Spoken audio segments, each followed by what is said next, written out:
السلام علیکم ورحمۃ اللہ وبرکاتہ۔ ناظرین خوش آمدید۔ دورہ ترجمہ قرآن کا سلسلہ جاری، خاندانی زندگی، گھریلو زندگی کے بارے میں ہدایات آ رہی ہیں۔ بہت زیادہ تفصیلات کا موقع تو نہیں، لیکن یہ ترجمہ مختصر تشریح بھی سامنے رہے تو بنیادی باتیں یقیناً ہمارے سامنے آتی رہیں گی۔ مطالعہ آگے بڑھاتے ہیں۔ سورۃ البقرہ کا 29واں رکوع شروع کر رہے ہیں۔ گھریلو زندگی کے بارے میں رہنمائی، طلاق اور اس کی کچھ اقسام کے حوالے سے کلام ہو رہا ہے، اور آیت نمبر 229 سے مطالعہ شروع کر رہے ہیں۔ اعوذ باللہ من الشیطان الرجیم، بسم اللہ الرحمن الرحیم۔ الطلاق مرتان، طلاق تو 2 مرتبہ ہے۔ کیا مطلب؟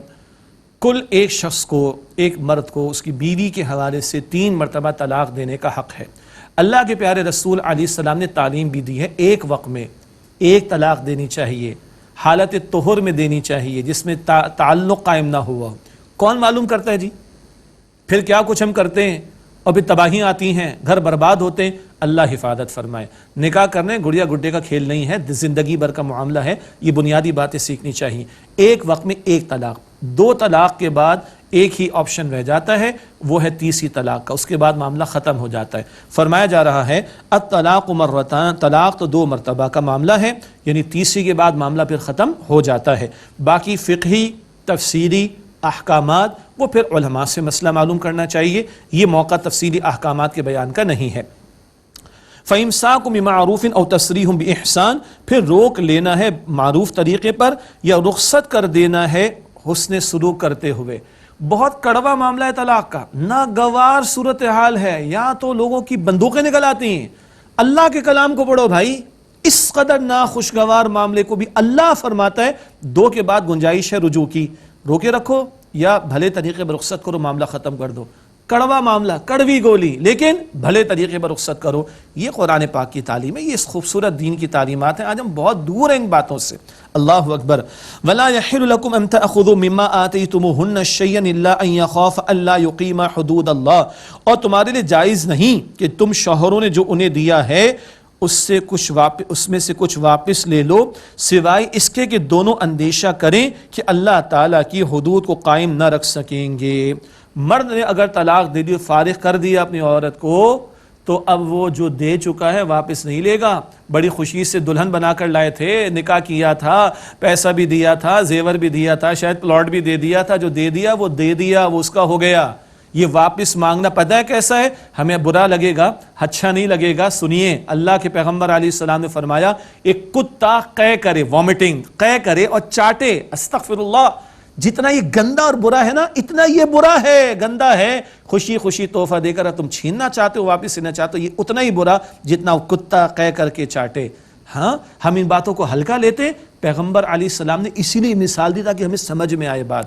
تو فرمایا کچھ واپس نہیں دے سکتے جو تم نے انہیں دیا، ہاں الا ان یخافا اللہ یقیما حدود اللہ، سوائے اس کے کہ دونوں اندیشہ کریں کہ وہ اللہ تعالیٰ کی حدود کو قائم نہ رکھ سکیں گے۔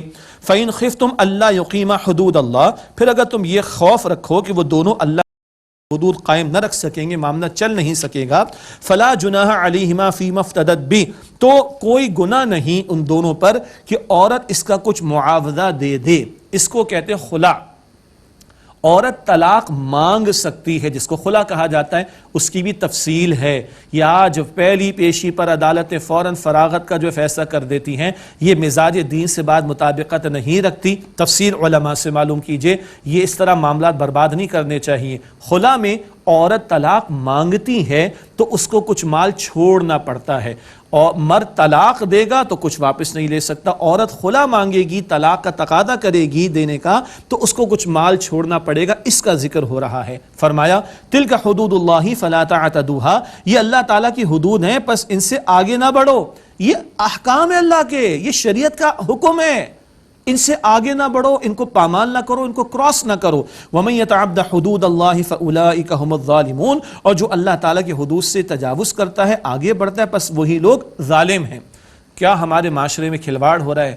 طلاقوں پر طلاقیں، خلا پر خلا، بربادیوں پر بربادیاں، اور کیا اللہ کا کلام یہاں پر بیان فرما رہا ہے؟ خدا را غور کیجئے۔ میں مجبور ہوں کہ تشریح زیادہ بیان نہیں کر سکتا، موقع اتنا ہمارے پاس نہیں۔ خدا را ان مقامات کی تشریح پڑھیں، تفسیر پڑھیں، علماء سے معلومات کریں۔ اللہ ہمارے گھرانوں کی حفاظت فرمائے، ان کو ٹوٹنے سے بچائے۔ آگے فرمایا فَإِن طَلَّقَهَا، پھر اگر وہ اس کو طلاق دے دے، کیا مطلب؟ 2 کی حد تک تو گنجائش ہے کہ رجوع ہو سکتا ہے، 3 طلاقیں دے دی تو اب رجوع کا امکان نہیں ہے. فَإِن طَلَّقَهَا پھر اگر اس بیوی کو طلاق دے دے مراد تیسری فَلَا تَحِلُّ لَهُ مِن بَعْدُ حَتَّى تَنْكِحَ زَوْجًا غَيْرَهُ تو جائز نہیں اس کے لیے اس کے بعد یہاں تک کہ وہ خاتون اس کے علاوہ کسی دوسرے خاوند سے نکاح کر لے. فَإِن طَلَّقَا پھر وہ دوسرا شوہر اس خاتون کو طلاق دے دے فَلَا جُنَاحَ عَلَيْهِمَا أَن يَتَرَاجَعَا تو پھر گناہ نہیں ان دونوں پر کہ اگر وہ رجوع کرنا چاہیں یعنی پہلا شوہر یہ خاتون اِن ظَنَّا أَن يُقِيمَا حُدُودَ اللہ بشرطے کہ وہ لحاظ رکھیں اس بات کا کہ اللہ کی حدود کو قائم رکھیں گے. وَتِلْكَ حُدُودُ اللَّهِ يُبَيِّنُهَا لِقَوْمٍ يَعْلَمُونَ اور یہ اللہ تعالیٰ کی حدود ہیں وہ ان لوگوں کے لیے واضح فرماتا ہے جو جانتے ہیں یا جاننا چاہتے ہیں. اس کو کہتے شرعی حلالہ. ایک شخص نے اپنی بیوی کو 3 طلاقیں دے دی معاملہ ختم ہو گیا. اب اس خاتون کا کہیں اور نکاح ہو جائے اس کا شوہر انتقال کر جائے یا وہ طلاق دے دے اور یہ خاتون وہاں سے فارغ تو پچھلے شوہر سے نکاح ہو سکتا ہے مگر یہ روٹین میں عموم کے انداز میں ہونا چاہیے. یہ پلینڈ طریقے سے نہیں کرنا چاہیے جو ارادہ پلان کر کے سارا معاملہ کیا جاتا ہے. اس پر تو اللہ کے نبی صلی اللہ علیہ وسلم نے لعنت فرمائی ہے اور کرائے کی سانڈ ایسے لوگوں کو کہا ہے. بہت سخت الفاظ حدیث مبارک میں آئے. تو شرعی حلالہ جائز ہے. یہ پلان کر کے جو کچھ کیا جاتا ہے اس کی تو شدید مذمت کی گئی ہے. تفصیلی احکامات علماء سے پوچھیے گا. وَإِذَا طَلَّقْتُمُ النِّسَاءَ فَبَلَغْنَ أَجَلَهُنَّ فَأَمْسِكُوهُنَّ بِمَعْرُوفٍ أَوْ سَرِّحُوهُنَّ بِمَعْرُوفٍ اور جب تم عورتوں کو طلاق دے دو پھر وہ اپنی عدت پوری کرنے کو آئیں تو ان کو معروف طریقے پر روکو یا معروف طریقے پر رخصت کر دو. ایک طلاق دی رجوع کا امکان ہوتا ہے. 2 طلاقیں دے دی رجوع کا امکان ہوتا ہے. عدت کے اندر رجوع کر لیں تو رجوع ہو جائے گا. عدت کے بعد کریں تو نیا نکاح کرنا ہوگا 2 کی حد تک. 3 دے دی تو معاملہ ختم ہو جاتا ہے. باقی تفصیلات ہیں پھر اس میں. وَلَا تُمْسِكُوهُنَّ ضِرَارًا لِتَعْتَدُوا اور تم انہیں نقصان پہنچانے کے لیے مت روکو کہ تم زیادتی کرو. یعنی رجوع کر رہا ہے شخص اپنی بیوی کو طلاق دینے کے بعد 1 کے بعد 2 کے بعد ہاں بس میں اس کو رجوع کر کے واپس تو لے آؤں پھر میں بدلہ چکاؤں گا پھر میں اپنے جو ہے وہ جذبات کا اظہار کروں گا. یہ ظلم ہے. یہ ظلم ہے. اس سے منع کیا جا رہا ہے. فرمایا وَمَن يَفْعَلْ ذَلِكَ فَقَدْ ظَلَمَ نَفْسَهُ اور جو یہ کرے گا بے شک اس نے اپنے اوپر ظلم کیا. اگلے الفاظ سنیے. وَلَا تَتَّخِذُوا آیات اللہ ہزوا اور اللہ تعالیٰ کے احکام کو مذاق نہ بناؤ. کھلواڑ نہ کرو اللہ کے احکامات کے ساتھ. اگر اس نے طلاق کی اجازت دی ہے تو ایک حدیث مبارک کے مطابق یہ بہت ناپسندیدہ معاملہ. کھلواڑ نہ کرو برباد نہ کرو گھرانوں کو. اور رجوع کی گنجائش دی ہے تو معاملہ پیچ اپ کرنے کے لیے گھر کو سنوارنے کے لیے نہ کہ تم اپنے جذبات کا اظہار کر کے کسی عورت کو جو کہ تمہاری بیوی ہے ظلم و ستم کا نشانہ بناؤ. مت اللہ تعالیٰ کی آیات کا مذاق اڑاؤ. کس قدر سخت انداز سے بات آ رہی ہے. وَاذْكُرُوا نِعْمَةَ اللَّهِ عَلَيْكُمْ وَمَا أَنزَلَ عَلَيْكُمْ مِنَ الْكِتَابِ وَالْحِكْمَةِ یعظکم بہ اور تم پر جو اللہ تعالیٰ کی نعمت ہے اسے یاد کرو اور اس پر اور اس جو اللہ نے تم پر کتاب اور حکمت نازل فرمائی اور وہ اس سے تمہیں نصیحت فرماتا ہے. واتقوا اللہ اور اللہ کا تقوی اختیار کرو. بار بار اللہ کا تقوی اختیار اس کا ذکر آ رہا ہے. وَاعْلَمُوا أَنَّ اللَّهَ بِكُلِّ شَيْءٍ عَلِيمٌ اور جان لو اللہ سبحانہ وتعالی ہر بات کا علم رکھنے والا ہے. تم کیا کر رہے ہو گھروں میں دنیا کو نہیں پتا اللہ کو پتا ہے. تنہائی میں کیا کر رہے ہو دنیا کو نہیں پتا اللہ کو پتا ہے. کس شوہر نے اپنے اختیار کو غلط استعمال کر کے بیوی کے ساتھ ظلم کیا لوگوں کو نہیں پتا اللہ کو پتا ہے. کہاں کہیں کسی عورت نے زیادتی کا معاملہ کیا زبان درازی کی ہے شوہر کی نافرمانی کی ہے لوگوں کو نہیں پتا اللہ کو پتا. اس کو ایکسپینڈ کرتے چلے جائیے اللہ کو سب معلوم ہے. اگلا رکوع شروع ہوتا ہے. خواتین سے متعلق کچھ امور آ رہے ہیں. وَإِذَا طَلَّقْتُمُ النِّسَاءَ فَبَلَغْنَ أَجَلَهُنَّ فَلَا تَعْضُلُوهُنَّ أَن يَنكِحْنَ أَزْوَاجَهُنَّ إِذَا تَرَاضَوْا بَيْنَهُمْ بِالْمَعْرُوفِ اور جب تم عورتوں کو طلاق دے دو پھر وہ اپنی عدت کو پورا کر لیں تو انہیں اپنے شوہروں سے نکاح کرنے سے نہ روکو جبکہ وہ راضی ہوں آپس میں معروف طریقے پر. ایک شخص نے اپنی بیوی کو طلاق دے دی 1 اور 2 کی حد تک تو رجوع کا امکان ہے. اب رجوع کا معاملہ آ رہا ہے تو اس خاتون کے ماں باپ یا اس کے بھائی یا رشتہ دار آڑے آئیں. نہیں آڑے مت آؤ. یہ پیچ اپ ہو جانا بہتر بات ہے. اس میں رکاوٹ نہ ڈالو. ذَلِكَ يُوعَظُ بِهِ مَنْ كَانَ مِنْكُمْ يُؤْمِنُ بِاللَّهِ وَالْيَوْمِ الْآخِرِ یہ اس کو نصیحت کی جاتی ہے جو تم میں سے ایمان رکھتا ہے اللہ تعالیٰ پر اور آخرت کے دن پر. یہ ہے اصل بے کانٹے کی بات. جو اللہ کو مانے گا، آخرت کو مانے گا، وہ ان احکام کا لحاظ رکھے گا. ورنہ تو کوئی کہتے ہیں نا ہم کسی سے کم نہیں، ہم نے چوڑیاں تھوڑی پہن رکھی ہیں اور ہم عید کا جواب پتھر سے دیں گے، پھر تو معاشرے برباد ہوتے ہیں، گھروں میں پیچ اپ نہیں ہوتا. پھر اللہ اور آخرت پر ایمان رکھنے والوں کو یہ احکامات بتائے جا رہے ہیں کہ وہ ان پر عمل درآمد کریں گے. بار بار ایمان کا ذکر، بار بار تقویٰ کا تذکرہ. ذالکم ازکیٰ لکم اطہر، یہ تمہارے لیے زیادہ ستھرا ہے اور پاکیزہ تر ہے. کیا؟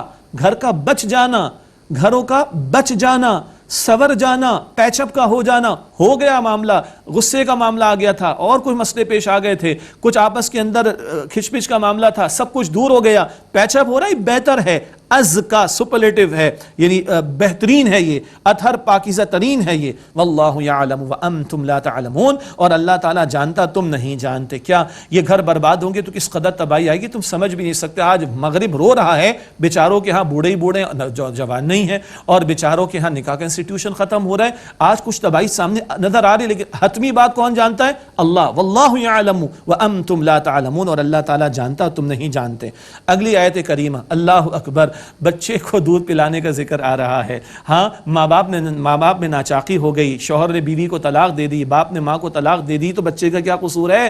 بچے کے حقوق کو دیکھیے، بچے کی پروٹیکشن کو دیکھیے، بچے کے لیے اللہ تعالیٰ کیسا کیسا اہتمام فرما رہا ہے. کیا پیارا ہمارا رب ہے، کیا پیارا ہمارا دین ہے. ذرا سنیے گا.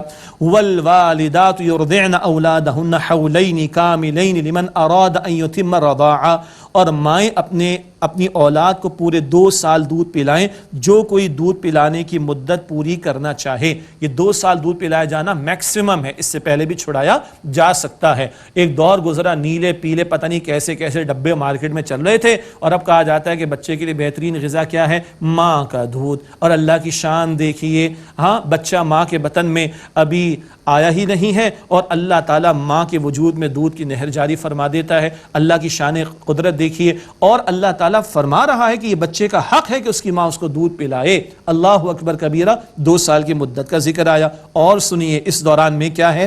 وَعَلَى الْمَوْلُودِ لَهُ رِزْقُهُنَّ وَكِسْوَتُهُنَّ بِالْمَعْرُوفِ، اور ان ماؤں کا کھانا اور ان کا لباس باپ پر واجب ہے، لڑکے کے بچے کے باپ پر واجب ہے، بالمعروف، معروف طریقے پر. اگر طلاق بھی دے دی ہے تو بچے کو تو دودھ پلائے گی وہ خاتون جو اس کی ماں ہے. اس عورت کا نان نفقہ، اس کا کپڑا، اس کی غذا، یہ بچے کا باپ اس کے ذمے ہے. طلاق تو تم دے چکے، بڑا ناگوار معاملہ ہے، وہ اپنی جگہ پر ہے، بچے کا حق ضائع نہیں ہونا چاہیے. کیا پیارا دین ہے، غور فرمائیے. لا تکلف نفس الا وسعها، اور کسی کو ذمہ دار نہیں ٹھہرایا جاتا مگر اس کی وسعت کے مطابق. جو وسعت ہے اس بچے کے باپ کی، وہ خرچہ دے گا اس بچے کی ماں کو تاکہ اس بچے کو دودھ پلائے جانے کا عمل جاری رہ سکے. لا تضار والدۃ بولدها، ماں کو نقصان نہ پہنچایا جائے اس کے بچے کی وجہ سے کہ ماں سے دور رکھا جائے، بچے کو یہ ظلم نہ کیا جائے. ولا مولود له بولدی، اور نہ باپ کو اس کے بچے کے سبب نقصان پہنچایا جائے کہ ماں کبھی اس طرح کی بات پر آ جائے کہ میں نہیں دودھ پلاتی اور اس کو ٹینشن دی جائے. نہیں، یہ ٹینشن کا دینے کا معاملہ قطعاً جائز نہیں ہے. وعلی الوارث مثل ذلک، اور وارث پر بھی ایسا ہی واجب ہے. اگر بالفرض اس بچے کے باپ کا انتقال ہو جائے تو جو ورثاء بنیں گے اس مرنے والے کے، ان پر لازم ہوگا اس بچے کی ماں کو خرچہ دیا جائے تاکہ وہ بچے کو دودھ پلاتی رہے. سبحان اللہ، کہاں یہ قرآن زمین و آسمان کی باتیں کرتا ہے اور کہاں بچے کی بات کر رہا ہے. یہ ہے ہمارا خوبصورت دین. کیا اللہ تعالیٰ رہنمائی اور تعلیم عطا فرما رہے. اللہ ہمیں عمل کی توفیق عطا فرمائے. آگے فرمایا فَإِنْ أَرَادَ فِصَالًا عَنْ تَرَاضٍ مِّنْهُمَا وَتَشَاوُرٍ فَلَا جُنَاحَ عَلَيْهِمَا، پھر اگر وہ دونوں دودھ چھڑانا چاہیں آپس کی رضامندی اور مشورے سے تو دونوں پر کوئی گناہ کی بات نہیں. 1.5 برس میں چھڑا لیں، 1.25 برس میں چھڑانے کوئی حرج کی بات نہیں. ہاں، وَإِنْ أَرَدْتُمْ أَن تَسْتَرْضِعُوا أَوْلَادَكُمْ فَلَا جُنَاحَ عَلَيْكُمْ إِذَا سَلَّمْتُمْ مَا آتَيْتُمْ بِالْمَعْرُوفِ، اور اگر تم چاہو کہ اپنی اولاد کو دودھ پلواؤ تو تم پر کوئی گناہ نہیں جب کہ تم معروف طریقے کے مطابق ان کے حوالے کر دو جو تم نے دینا طے کیا ہے. کیا مطلب؟ اس بچے کی ماں فار اینی ریزن اگر دودھ نہیں پلا پا رہی، کوئی مجبوری بھی آ سکتی ہے، تو بچے کا تو حق ہے نا اس کو دودھ ملے. اللہ اکبر. کسی اور خاتون سے طے کرو اور اس کو اجرت جو دینی وہ طے شدہ اجرت دو، بچے کو اس کی غذا ملنی چاہیے. سبحان اللہ، یہ بچوں کو کتنی پروٹیکشن اللہ کا دین دے رہا ہے، ذرا اندازہ کیجئے گا. سبحان اللہ. واتقوا اللہ، اور اللہ تعالیٰ کا تقوی اختیار کرو. کون کرے گا عمل؟ جو اللہ کا خوف رکھے گا. باقی جس کو اللہ کا خوف نہیں وہ تو زنا بھی کر رہے ہیں، شراب بھی پی رہے ہیں، سود خوری بھی کر رہے ہیں، حرام خوری بھی کر رہے ہیں. کون پوچھتا ہے؟ خوف خدا ہوگا تو ان احکامات پر عمل ہوگا، پھر معاشرہ کیسا پاکیزہ معاشرہ ہوگا، پھر معاشرہ کتنا صحت مند معاشرہ ہوگا، پھر معاشرہ کیسا ایثار قربانی والا معاشرہ ہوگا جو آج ہم ترس رہے ہیں نا اس کو چھوڑ دینے کی وجہ سے۔ واتقوا اللہ، اور اللہ تعالیٰ کا تقوی اختیار کرو، وَاعْلَمُوا أَنَّ اللَّهَ بِمَا تَعْمَلُونَ بَصِيرٌ، اور جان لو کہ اللہ سبحانہ وتعالیٰ خوب دیکھنے والا ہے وہ سب کچھ جو تم کرتے ہو۔ اللہ تعالیٰ یہ انفارمیشن کے لیے نہیں بتا رہا کل اکاؤنٹیبلٹی ہونی ہے، اللہ دیکھ رہا ہے، یہ نالج کے لیے نہیں ہے، for the sake of information نہیں ہے، یہ for the sake of accountability بتایا جا رہا ہے کہ کل اللہ تعالیٰ اس سب کے بارے میں تم سے پوچھے گا۔ جو اللہ نماز کے بارے میں پوچھے گا، زکوٰۃ روزہ حج کے بارے میں سوال پوچھے گا، وہ اللہ ان امور کے بارے میں سوال کرے گا۔ یہ ہے دین کا وسیع تر تصور اور احکامات کی تفصیل جو سامنے آ رہی ہے۔ اب بیوہ عورت کی عدت کی مدت کا بیان، والذین یتوفون منکم ویذرون ازواجا، اور تم میں سے جو لوگ وفات پا جائیں چھوڑ جائیں بیویاں، یتربصن بانفسہن اربعۃ اشہر وعشرا، تو وہ بیوائیں اپنے آپ کو روکے رکھیں، انتظار کریں 4 مہینے 10 دن، یعنی عدت ہے۔ اور عدت میں کیا ہے؟ اپنے گھر میں رہیں، بناؤ سنگھار کا معاملہ نہ کریں، یہ بہرحال غم کی کیفیت کا معاملہ بھی ہے اور یہ اللہ تعالیٰ کا حکم ہے۔ آج کچھ لبرل قسم کے لوگ ہیں، کچھ سیکولر مائنڈڈ قسم کے لوگ ہیں، ڈائلاگ بھی بول جاتے ہیں، نہ جانے کیا کچھ، اور ڈرامے اور اس طرح کی چیزوں میں بھی باتیں چل رہی ہیں، یہ سب شریعت کے خلاف ورزی کی باتیں ہو رہی۔ اللہ تعالیٰ نے عدت کی مدت مقرر فرمائی ہے بیوہ کے لیے 4 مہینے 10 دن قمری تاریخ کے اعتبار سے۔ فَإِذَا بَلَغْنَ أَجَلَهُنَّ فَلَا جُنَاحَ عَلَيْكُمْ فِي مَا فَعَلْنَ فِي أَنفُسِهِنَّ بِالْمَعْرُوفِ، پھر جب وہ اپنی مدت کو پہنچ جائیں یعنی عدت پوری کر لیں تو اس میں تم پر کوئی گناہ نہیں جو وہ بیوہ عورتیں اپنے حق کے بارے میں، اپنے حق میں بھلے طریقے پر فیصلہ کریں، معروف طریقے پر فیصلہ کریں۔ کیا مطلب؟ بیوہ کی عدت پوری ہو گئی، وہ نکاح کہیں کرنا چاہے تو نکاح کر سکتی ہے۔ ہمارے ہاں غیروں کی تہذیب کے اثرات کے تحت بیوہ کے نکاح کو بھی معیوب سمجھ لیا گیا، شجر ممنوعہ سمجھ لیا گیا، ایسے گراوٹ والے جملے لوگوں نے کہہ دیے، صبر نہیں ہو سکا، یہ تو ناک کٹ جائے گی، انا للہ و انا الیہ راجعون۔ لوگوں کو ذرا عقل نہیں ہے۔ ہم نبی مکرم علیہ الصلوۃ والسلام کی امتی ہیں، 8 نکاح کم و بیش حضور نبی اکرم علیہ السلام نے بیوہ عورتوں سے کیے، اور آج بیوہ کے نکاح کے بارے میں ہمارے معاشرے میں یہ گراوٹ کی زبان لوگ استعمال کرتے ہیں۔ اللہ کا خوف کرنا چاہیے، سبحان اللہ، میں نے عرض کیا اللہ کا خوف کرنا چاہیے۔ آیت کا اختتام سنیے، واللہ بما تعملون خبیر، اور تم جو کچھ کرتے ہو اللہ تعالیٰ اس سے خوب واقف ہے۔ ولا جناح علیکم فیما اردتم به من خطبۃ النساء او اکننتم فی انفسکم، اور تم پر اس میں کوئی گناہ نہیں کہ تم عورتوں کو اشارے کنائے میں نکاح کا پیغام دو یا اپنے دلوں میں پوشیدہ رکھو۔ علیم اللہ انکم ستذکرونہن ولکن لا تواعدوہن سرا الا ان تقولوا قولا معروفا، اللہ تعالیٰ کے علم میں ہے کہ تم کا خیال تم دل میں لاؤ گے، لیکن ان سے چھپ کر نکاح کا وعدہ نہ کرو مگر یہ کہ تم معروف طریقے پر کوئی بات کہہ دو۔ یعنی عدت کے دوران میں ایک خاتون کو تم واضح پیغام نہیں بھیج سکتے نکاح کا، بیوہ کی بات ہو رہی ہے، ہاں اشارے کے نائے میں کوئی بات کہہ دو۔ فقہا نے جملے لکھے، بھئی خیر ہوگی، تمہارا اہتمام ہو جائے گا، اللہ تعالیٰ فضل فرمائے گا، اللہ تعالیٰ اسباب مہیا فرما دے گا، ایسا جملہ تو پہنچایا جا سکتا ہے، لیکن پکا کوئی ارادہ نکاح کرنے کا اس کا اظہار نہ کیا جائے اور کوئی وعدہ نہ کیا جائے۔ وَلَا تَعْزِمُ عُقْدَةَ النِّكَاحِ حَتَّى يَبْلُغَ الْكِتَابُ أَجَلَهُ، اور نکاح کی گرہ باندھنے کا ارادہ نہ کر۔ نکاح کی گرہ سے کیا مراد ہے؟ ہاں یہ کوئی عارضی معاہدہ نہیں ہے، زندگی بھر کا معاہدہ، بڑا مضبوط میثاق، بڑا مضبوط معاہدہ ہوتا ہے، گرہ باندھنا، مضبوط کرنا، اور لائف ٹائم کا معاملہ ہوتا ہے، زندگی بھر ساتھ نبھانے کا وعدہ ہوتا ہے، اور شوہر کفالت کی ذمہ داری اپنے اوپر لیتا ہے۔ اللہ اکبر۔ وَلَا تَعْزِمُ عُقْدَةَ النِّكَاحِ حَتَّى يَبْلُغَ الْكِتَابُ أَجَلَهُ، اور نکاح کی گرہ باندھنے کا ارادہ نہ کرو یہاں تک کہ عدت اپنی مدت کو پہنچ جائے، یعنی عدت جب پوری ہو جائے اس کے بعد نکاح ہو سکتا ہے، اس سے پہلے نہیں۔ وَاعْلَمُوا، اور جان لو، أَنَّ اللَّهَ يَعْلَمُ مَا فِي أَنفُسِكُمْ فَاحْذَرُوا، اللہ جانتا ہے بے شک جو کچھ تمہارے دلوں میں ہے، بس تم اس اللہ سے ڈرو۔ سبحان اللہ، ہم بندوں سے چھپ سکتے ہیں، ہم اللہ سے نہیں چھپ سکتے، ہم بندوں سے بچ سکتے ہیں، ہم اللہ سے نہیں بچ سکتے، ہم بندوں سے شاید چھپا جائیں گے، اللہ سے نہیں چھپا پائیں گے۔ فاحذروا، اللہ فرماتا ہے اس سے ڈرو۔ وَاعْلَمُوا، اور جان لو، ان اللہ غفور حلیم، بے شک اللہ سبحانہ وتعالیٰ غفور ہے، بخشنے والا، حلیم ہے، حلم والا ہے۔ اللہ کا حلم کیا ہے؟ لوگ شرک کرتے ہیں، اللہ ان کا کھانا پینا نہیں روکتا، لوگ کفر کرتے ہیں، اللہ تعالیٰ ان کی سانس کو نہیں روکتا، لوگ نافرمانیاں کرتے ہیں، اللہ تعالیٰ ڈھیل دیتا ہے، اور لوگ گناہ پر گناہ کرتے ہیں، اللہ تعالیٰ معاف کرتا ہے۔ اللہ کا حلم دیکھیں، کفر کرنے والے شرک کرنے والوں کو بھی اللہ دے رہا ہے، کھلا رہا ہے، پلا رہا ہے، دنیا میں اپنی نعمتیں دے رہا ہے۔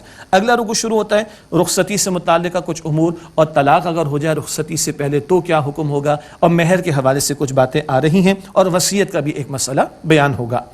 لا جناح علیکم ان طلقتم النساء ما لم تمسوهن او تفرضوا لهن فریضہ، تم پر کوئی گناہ نہیں اگر تم عورتوں کو طلاق دو جبکہ تم نے انہیں چھوا نہ ہو یا ان کے لیے مہر مقرر نہ کیا ہو۔ رخصتی سے پہلے طلاق ہو گئی اور مہر بھی مقرر نہیں تھا تو کیا کرنا ہوگا؟ ومتعوہن، اور انہیں خرچ دو۔ یہ قربان جائیے اللہ تعالیٰ کے کلام پر، میں اپنے جذبات کا اظہار نہیں کر پا رہا کہ اللہ کیا خوبصورت تعلیمات دے رہا ہے۔ رخصتی سے پہلے طلاق کتنا بڑا مسئلہ ہے جی، اور مہر بھی طے نہ ہوا تو ومتعوہن، انہیں کو خرچ دو۔ فقہا نے لکھا کوئی جوڑا دے دو۔ اللہ اکبر کبیرہ، اتنا ناگوار مسئلہ، ناخوشگوار کیفیت، اور اللہ کہتا ہے ومتعوہن، کچھ دے دلا کر فارغ کرو۔ سبحان اللہ، اللہ اکبر۔ علی الموسع قدرہ وعلی المقتر قدرہ، خوشحال آدمی پر اس کی حیثیت کے مطابق دینا ہے، اور تنگ دست آدمی پر اس کی حیثیت کے مطابق دینا ہے، جو حیثیت اس کے مطابق کوئی جوڑا کو تحفہ دے کر فارغ کرو، تحفہ دے کر۔ ہاں، اس قدر ناخوشگوار معاملہ پائے تکمیل کو پہنچاؤ عمدہ طریقے پر، متاعا بالمعروف، بھلے طریقے پر، معروف طریقے پر یہ خرچ دینا لازم ہے۔ حقا علی المحسنین، یہ محسنین پر، عمدگی کے ساتھ نیکیاں کرنے والوں پر لازم ہے۔ وَإِن طَلَّقْتُمُوهُنَّ مِن قَبْلِ أَن تَمُسُّوهُنَّ وَقَدْ فَرَضْتُمْ لَهُنَّ فَرِيضَةً، اور اگر تم ان بیویوں کو طلاق دو اس سے پہلے کہ تم نے انہیں چھوا ہو اور ان کے لیے تم مہر مقرر کر چکے ہو، فَنِصْفُ مَا فَرَضْتُمْ، تو اس کا نصف دے دو جو تم نے مقرر کیا۔ پہلی شکل کیا تھی؟ مقرر نہیں تھا، کوئی جوڑا وغیرہ دے دو۔ اب شکل کیا ہے؟ رخصتی سے پہلے طلاق دے دی، مہر مقرر تھا تو نصف دینا ہوگا۔ ایک صورت عام میں طلاق دے دی تو مہر تو دینا ہی دینا تھا پورا، اور ایک ہوتا ہے جہاں مہر مقرر نہیں ہوتا تو مہر مثل اس خاتون کے خاندان کی عورتوں کا جو عام طور پر مہر ہے وہ اپلائی کیا جاتا ہے۔ مختصر میں نے ذکر کیا، تفصیل تفاسیر میں دیکھیے گا انشاءاللہ۔ یہاں کیا بات ہو رہی ہے؟ اور اگر تم انہیں طلاق دو اس سے پہلے کہ تم نے انہیں چھوا ہو اور ان کے لیے تم مہر مقرر کر چکے ہو، فَنِصْفُ مَا فَرَضْتُمْ، تو اس کا نصف یعنی آدھا ادا کرو جو تم نے مقرر کیا، إِلَّا أَن يَعْفُونَ، سوائے اس کے کہ وہ بیویاں معاف کر دیں، وہ 1/3 پر راضی ہو جائیں، یا یوں کہیے کہ وہ 1/4 پر راضی ہو جائیں مثال کے طور پر، وہ کچھ معاف کر دیں۔ او يعفو الذي بيده عقدۃ النکاح، یا وہ معاف کر دے جس کے ہاتھ میں نکاح کی گرہ ہے۔ ایک میں اشارہ کس کی طرف ہے؟ شوہر کی طرف، وہ معاف کر دے۔ شوہر کا معاف کرنا کیا ہے؟ تم نے مقرر کیا تھا، اس کا نصف دینا تھا، تم پورا ہی دے دو۔ اللہ اکبر کبیرہ، تم پورا ہی دے دو، مرد ہو نا، مرد بنو، بڑا پن اس کا ثبوت پیش کرو۔ نہیں آتی ہماری عقل میں یہ باتیں، ہم جس معاشرے میں جی رہے ہیں وہ معاشرہ بڑا دور ہو گیا قرآن پاک کی تعلیم سے۔ قرآن یہ ہے جو ہمارے سامنے ہے، ہم وہ ہیں جو ہمارے معاشرے میں ہو رہا ہے۔ ہاں، اور سنیں اللہ تعالیٰ کے الفاظ، وَأَن تَعْفُوا أَقْرَبُ لِلتَّقْوَىٰ، اور اگر تم معاف کر دو تو یہ تقویٰ کے زیادہ قریب ہے۔ تمہارا معاف کرنا کیا ہے؟ پورا ہی دے دو۔ اللہ اکبر۔ اور سنیں اللہ تعالیٰ کے الفاظ، it's keep going and on and on and on, وَلَا تَنْسَوُا الْفَضْلَ بَيْنَكُمْ، اور آپس میں احسان کرنا مت بھولو۔ اللہ اکبر، ایسا کڑوا معاملہ، اور اللہ کہتے ہیں احسان کرنا مت بھولو۔ عمدہ انداز سے بات کو پائے تکمیل تک پہنچاؤ۔ ان اللہ بما تعملون بصیر، بے شک جو کچھ تم کرتے ہو اللہ تعالیٰ خوب دیکھنے والا ہے۔ اچھا جی، اب اللہ تعالیٰ کی شان دیکھیں، بڑی بات ہو گئی، گھر گھر ہستی کے بڑے معاملات بیان ہو گئے۔ ارے نماز سے غافل نہ ہو جانا، نماز کی توجہ دلا دی گئی۔ ہوتا ہے نا گھروں میں مشغول ہو کے نمازیں ضائع ہو جاتی ہیں۔ سنی اللہ تعالیٰ فرما رہے ہیں، حافظوا علی الصلوات والصلاۃ الوسطیٰ، تم نمازوں کی حفاظت کرو، بالخصوص صلاۃ الوسطیٰ کی۔ وسطیٰ کا ایک ترجمہ عصر کی نماز کیا گیا ہے ایک حدیث مبارک کی روشنی میں، اور وسطیٰ کی ایک ترجمہ بہترین نماز کی بھی ترجمانی کی گئی ہے۔ نماز بہترین انداز سے ادا کرو، گھر گھر کے ہستی کے معاملات میں لگ کر کے اللہ تعالیٰ کو نہ بھول جانا۔ ایک دو، نماز اللہ تعالیٰ کی یاد تازہ کرے گی، اور اللہ تعالیٰ کی یاد تازہ ہوگی تو پھر احکامات پر عمل کرنا آسان ہوگا۔ وقوموا للہ قانتین، اور اللہ تعالیٰ کے لیے فرما بردار بن کر کھڑے رہو۔ یہ کھڑا رہنا نماز کے مصلی پر بھی ہو، اور یہ کھڑا رہنا اللہ کے حکم پر گھر میں بھی ہو، اور شادی بیاہ کے معاملات میں، گھر گھر ہستی کے معاملات میں بھی ہونا چاہیے۔ اس کے بعد صلاۃ الخوف کا ذکر ہے۔ کبھی سفر کا معاملہ، دشمن کا خوف اگر پیش سامنے آ گیا تو جیسے بن پڑے نماز ادا کرنے کی تلقین۔ فَإِنْ خِفْتُمْ فَرِجَالًا أَوْ رُكْبَانًا، پھر اگر تمہیں ڈر ہو تو پیدل ہی پیدل یا سواری پر جیسے بن پڑے مراد نماز ادا کرو. فَإِذَا أَمِنْتُمْ فَاذْكُرُوا اللَّهَ كَمَا عَلَّمَكُمْ مَا لَمْ تَكُونُوا تَعْلَمُونَ. پھر جب امن پاؤ تو اللہ تعالیٰ کا ذکر ایسے کرو جیسا کہ اللہ نے تمہیں سکھایا جو تم نہیں جانتے تھے. اللہ نے کیسے سکھایا؟ حضور نبی اکرم صلی اللہ علیہ وسلم کے ذریعے. عموم کے حالات میں پورے آداب کے ساتھ نماز ادا کرو، حالت جنگ خوف کا معاملہ ہو تو جیسے بن پڑے نماز ادا کر لو. اگلی آیت کے اندر ایک حکم ہے جو کہ منسوخ ہے، اس کی وجہ آپ کو معلوم ہے، ہم پڑھ چکے ہیں. والذین یتوفون منکم ویذرون ازواجا، اور جو لوگ تم میں سے وفات پا جائیں اور بیویاں چھوڑ جائیں، وصیۃ لازواجہم متاعا الی الحول غیر اخراج، تو اپنی بیویوں کے لیے 1 سال تک کا نان نفقے کی وصیت کریں نکالے بغیر. یہ حکم اس لیے منسوخ ہے کہ مزید احکامات آ گئے، عرض کرتے بھی انشاءاللہ.